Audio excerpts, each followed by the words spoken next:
for every day of fighting, it equals 30 more days of clearance and demining. When you just put a bigger picture together, the scope is pretty overwhelming. No plan survives first contact. It's tough, it's exhausting work, but it's incredibly rewarding. Hi everyone, my name is Demine and this is UNITED24 Media. Today we're about to interview Stuart Miller, who is the founder of the Invictus Global Response. It's a demining organization that works mainly in Ukraine, but also in the other part of the world. So hi Stuart, so nice to see you. Thank you for having me. Well, first of all, thanks a lot for taking the time and being here with us today. Ukraine now is called the most heavily mined country in the world, and even before Russia invaded Ukraine, we still were finding a lot of artifacts from World War I, World War II, and now this. Can you or anyone evaluate the scope to demine Ukraine completely, and what is needed to achieve the safety, basically? I think it's hard to put a number on some of this, and people might not understand the scope. I just recently saw a quote by James Cowan, who's the CEO of Halo Trust, and he said that for every day of fighting, it equals 30 more days of clearance and demining. And so when you put it into that context on what the scope really is, and how daunting of a task it is, especially during active combat, where, some countries, certainly like in our Africa projects, for example, we have the luxury of no hostility, so we can take some time. In Ukraine, however, that's not the case. There's need for agriculture land to be cleared, and there's need for some of these villages and settlements and cities and everything that are affected to be cleared.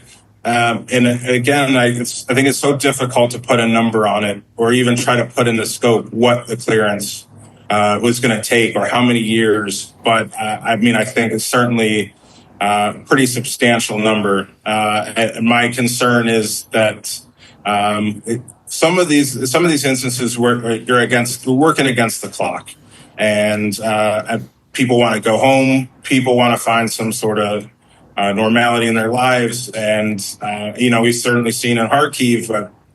There's a long list to getting your field cleared, and you see farmers will go out and just take the risk and things like that. So I think it's difficult, and it's hard to prioritize, especially when you're talking about a size of contamination like in Ukraine, and what that's affected, and not just farm fields and not just villages, but the forests and things like that. When you just put a bigger picture together, the scope is pretty overwhelming on the size that needs to be cleared and the size of the contamination itself.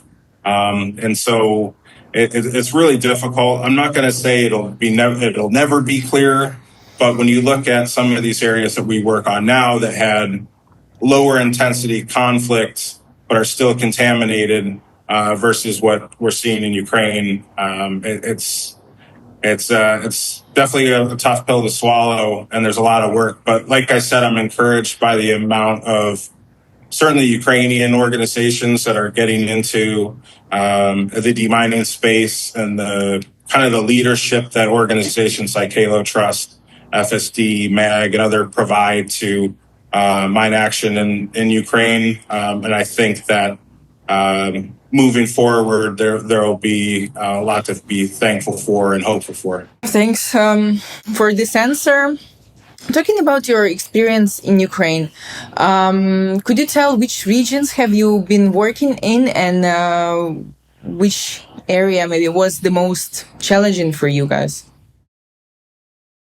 Yeah, so we've been a little bit of everywhere. Even before IGR officially deployed, like I said, we worked with other organizations that were doing great things. And so some of that was located in Kyiv, some of that was in Mykolaiv. We've done training for units, police and SESU all over the country. But certainly last year, we got our first main push into Kharkiv, and that's kind of been our biggest challenge. And luckily, we were with other organizations that supported that mission. And it really, we had some setbacks, and we're ultimately what the singular event that started what IGR became was one of the co-directors of IGR, Michael Montoya. He had stepped on a landmine in Kharkiv, and he lost part of his foot. So at that point, as a group of friends, as an organization, we had to think about what can we do now? I know personally, I had to, really think about how we were going to go about coming back from this. But we met up, we decided what we were going to do in a hospital room in Germany, and we decided we're going to redo this. We're going to go back and we're going to do it stronger and better. And he's on prosthetic. He's just in Ukraine, getting ready to kick off another project. And that's kind of what we've been about. So, I mean, there's a lot of challenges, and we're not the only ones. I know a lot of people personally, professionally, financially, a lot of people put in, a lot of people take a risk at this. And there's some of the finest people in the world are out there in the same boat that we are in. And it is a challenge, but the reward at the end of the day certainly outweighs any of the challenge. And so when I can draw strength from our director and the Ukrainians that we work with, some of which are seriously wounded veterans as well, that really, it really, you puts the focus back on the reward more than the challenge. So, we're very fortunate to be able to do what we do, especially in Ukraine and with the people that we do it with. So, it's really just, and not every day is all that much fun. There's a lot of work to be done, long days, but we're incredibly thankful and grateful to be able to do what we do and be able to help no matter how big or small it is. So it's tough. It's exhausting work, but it's incredibly rewarding, and we're going to keep doing it as long as we can do it. How does the regular day of work looks like while working in Ukraine? Could we talk about that a little bit? Of course. There's a saying that we always laugh about, which is no plan survives first contact. It's an old military saying that we've all grown up with. And working in Ukraine, especially the last few years, it's really been a case where we can plan and plan and plan, but it never usually goes the way that we want it to. But we've kind of built ourselves to be flexible because each day can look like something different. So, for example, one day we might be with our partners Prevail, another organization that's in Ukraine. We could be handing out explosive ordnance risk education materials and hanging posters.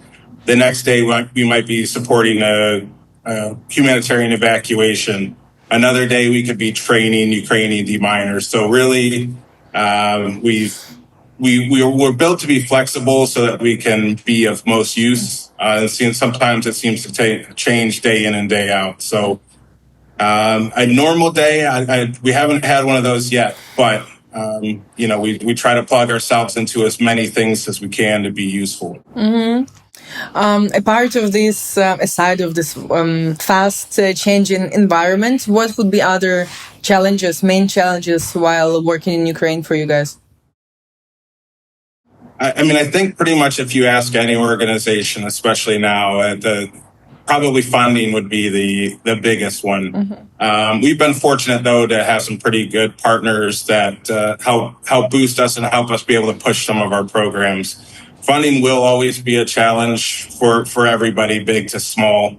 However, there are a number, especially in the mine action space, there are a number of challenges. The legislation on demining, mine clearance, and mine action is going through a number of changes, so staying on top of that. It is pretty expensive to be accredited and registered to carry out mine action activities in Ukraine. I know that's a barrier for a lot of organizations, especially Ukrainian organizations. We're helping try to come up with funding pipelines to boost Ukrainian organizations to seek accreditation. So we are pretty involved in that process, and that's a lot of picking through legislation and laws, and certainly being able to help put together a good plan and all the documentation required. That is a pretty big challenge. but one that we're picking apart day by day and going through it. But certainly that is a barrier for a lot of demining activities, is kind of how things are structured at the moment. However, the things are starting to look pretty good moving forward. I would like to speak now a little bit about the explosive you guys have to work with in Ukraine. So what are the most common explosive you found in Ukraine? And has there been any changes in what Russians are using, I mean, during all these 3 years of the full-scale invasion? Sure. Probably the most common that we found have been anti-tank and anti-vehicle mines, especially in the areas we worked last year in Kharkiv and a little bit down in Mykolaiv and Kherson areas. Rows and rows of anti-tank mines. That's been the most common for us, followed up by anti-personnel mines, grenades and RPGs that have been left over, especially in Kharkiv after the deoccupation of a number of areas. We worked in, there was a lot of stuff laying around in trenches and fighting positions that all need to be dealt with. But by and large, it's your traditional mines that we're seeing a lot of. But certainly as things are going now, and the way things have changed, certainly in the last, this year in general, I would say, with the introduction of different type of weapons systems and now FPVs, and the certain things that brings, that changes a lot of some of the stuff that is found there, the unexploded ordnance.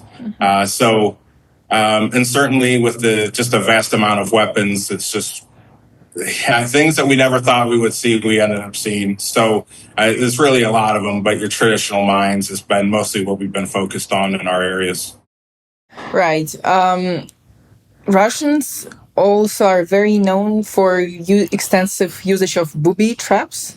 I personally witnessed a horrible scene when the body of a Ukrainian soldier was booby trapped in the way that really several teams of of people like you, of the deminers, couldn't figure that out.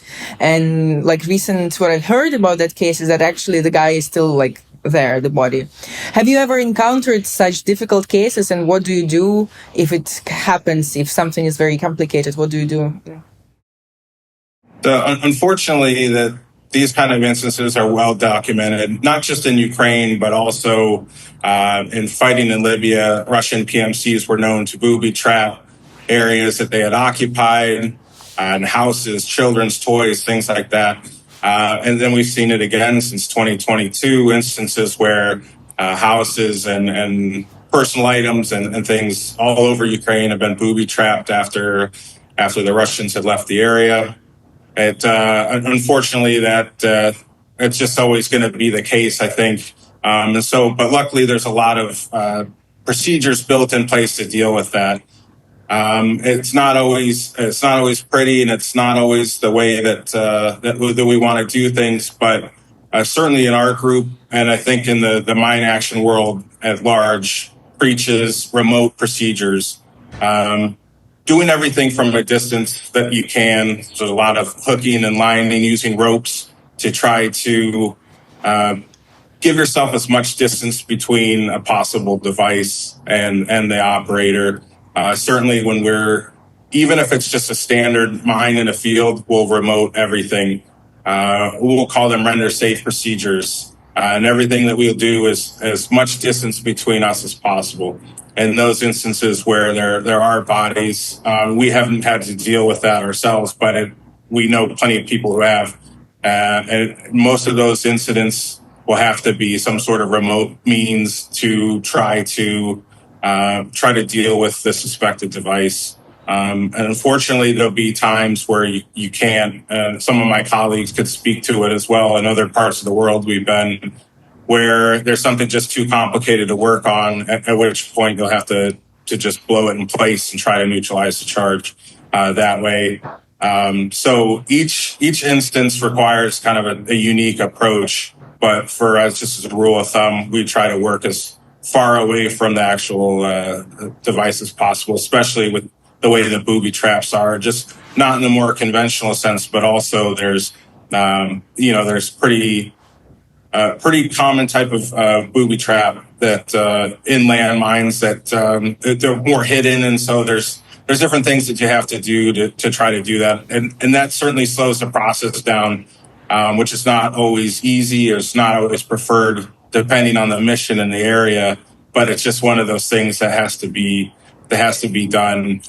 We always say risk versus reward. And while it does slow things down, we just assume that everything's going to be a booby trap. So we can try to minimize and mitigate the danger the best we can. Right. In your opinion, how is Ukraine adapting to the rapidly changing warfare? And is there any improvement in the way Ukraine approaches the mine clearing process? I mean, certainly in the last couple of years, we've seen new theories and new products and new tools introduced that I didn't suspect that we would see. It's been really encouraging to see, at least on the demining side, although there's been quite a few advances across the board, but certainly in our side, in the demining side, utilizing drones and AI and different sensor packages to, again, reduce some of the risk and help deminers create a better picture. There's been a lot of advances, technologically speaking, that have, I think, that are really changing the game. Even some of the larger mine clearance robots and machines and things like that are coming out. That's very encouraging to see. Now, you're not always going to, completely remove the human element to demining, unfortunately. But the more more tools you can utilize, the better it's going to be. But certainly the way things have been going the last couple of years, just across the board, some of the advances and adapting to this kind of warfare, it's really been interesting to see, and it's definitely changed our game and how we approach our job, for sure. But I think that a lot of this is being used for good, and I'm really encouraged about.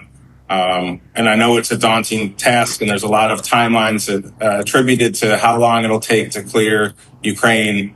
And I couldn't put a number on that, and I won't. But I will say that the more tech is utilized and the more tools get developed, I think that number will be able to come down some. So I'm encouraged by what we've seen. And there's so many great, organizations out there in the demining space that are putting these tools to work and sharing that information with some of the smaller organizations like us. And so we're very encouraged by what we see, and I think that's going to change the game. And not only that, some of what we're learning in Ukraine we can use elsewhere on some of our more traditional projects. So it's been a learning experience. Cool, thanks a lot, and I hope in the future we'll speak again. Thank you. I really appreciate this. There's certainly, I'd like to be the one that's out in the field and not in front of cameras and things like that. But I really appreciate us being able to tell our story a little bit. And certainly for the people that we support is important. Thanks a lot for being with us. In case you want to support Invictus Global Response organization in their demining effort, please find all the information in the description section under this video. Like this video, leave a comment, subscribe to our channel. See you next time.